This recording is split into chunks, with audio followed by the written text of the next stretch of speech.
Bienvenue sur le rocher et bienvenue dans cette nouvelle réflexion de psychospiritualité appliquée. Aujourd'hui, nous allons parler d'un mot puissant, profondément biblique, mais souvent réduit à une définition trop simpliste, la métanoïa. Un mot grec qui, traduit rapidement, signifie repentance. Mais la métanoïa va bien au-delà d'un simple regret de nos fautes. La métanoïa, c'est un changement radical de pensée, une transformation intérieure qui touche à la fois notre esprit, nos émotions et notre manière de vivre. C'est une réorientation totale de notre être, un renouvellement qui nous conduit à voir le monde avec des yeux nouveaux, à vivre avec un cœur nouveau.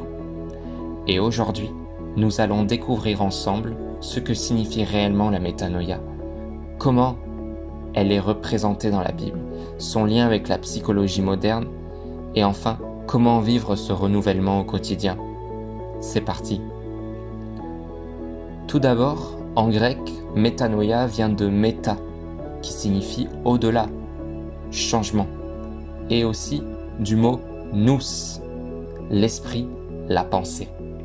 Cela signifie donc changer son esprit, changer sa mentalité, voir autrement.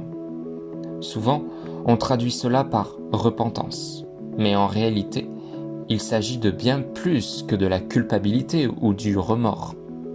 La métanoïa, c'est une nouvelle manière de penser qui entraîne une nouvelle manière de vivre.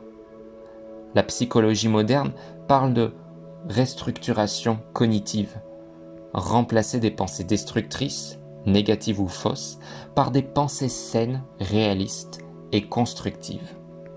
La Bible, elle, va plus loin. Il ne s'agit pas seulement de penser positivement, mais de penser selon la vérité de Dieu. La métanoïa est donc une révolution intérieure. Elle ne se contente pas de changer nos habitudes extérieures, elle touche à la racine, nos pensées.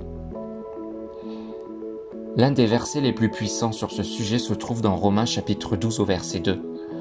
Ne vous conformez pas au siècle présent, mais soyez transformés par le renouvellement de l'intelligence, afin de discerner quelle est la volonté de Dieu, ce qui est bon, agréable et parfait. Remarquez que Paul ne dit pas « changez vos comportements d'abord ». Il dit « soyez transformés par le renouvellement de votre intelligence ». Le point de départ de la transformation spirituelle est dans nos pensées.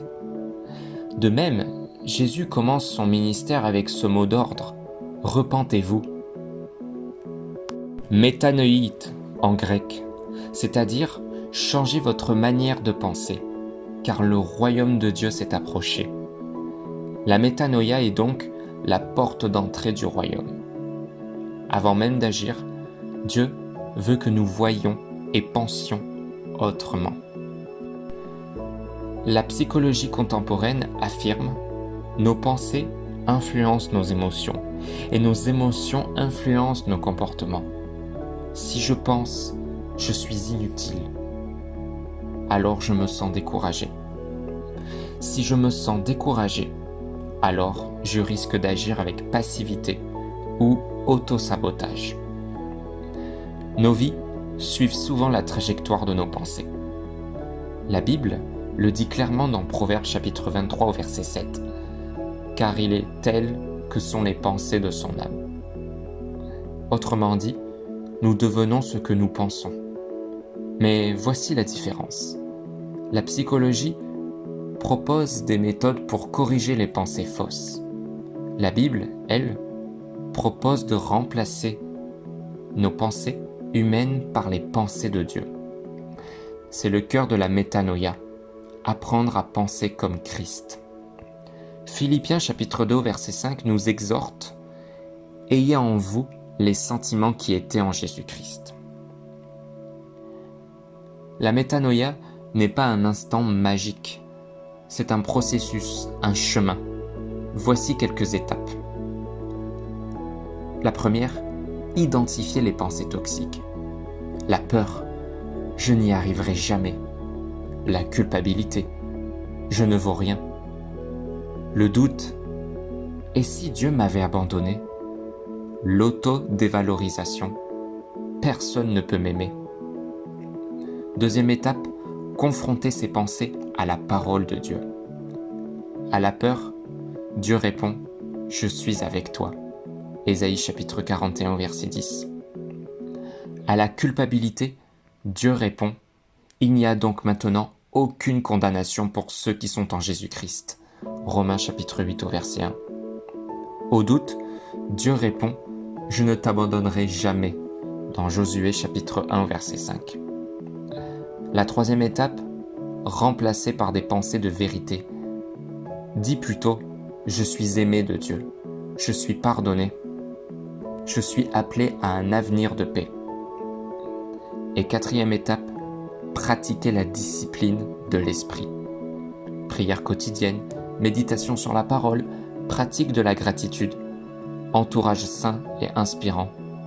Chaque fois que tu réalignes ta pensée avec la parole de Dieu, tu vis la métanoïa. Seigneur, je viens devant toi avec mes pensées troublées. Arrache en moi les mensonges qui m'enferment. Brise les chaînes de la peur, du doute et de la culpabilité. Viens renouveler mon intelligence par ton esprit.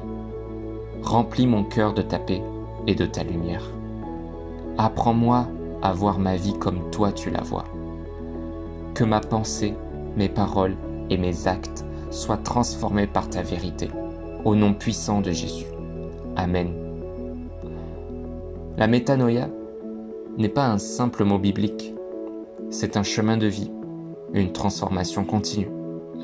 Chaque jour, tu as le choix, penser comme le monde ou penser selon Dieu. Et à chaque pensée transformée, tu t'approches davantage de ton identité véritable en Christ. La métanoïa, c'est le secret d'une vie nouvelle, une invitation à voir le monde non plus avec les yeux du désespoir, mais avec ceux de l'espérance. Si cette réflexion t'a parlé, n'oublie pas que tu n'es pas seul dans ce processus. Dieu travaille en toi, pas à pas. N'aie pas peur des rechutes, n'aie pas peur des moments de doute. La métanoïa est un chemin et Dieu est patient. Chaque pensée alignée avec sa vérité est une victoire. Alors, avance, continue à renouveler ton esprit et souviens-toi, ton passé ne définit pas ton avenir.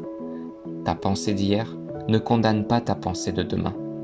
En Christ, tu es appelé à une intelligence nouvelle, un cœur nouveau, une vie nouvelle.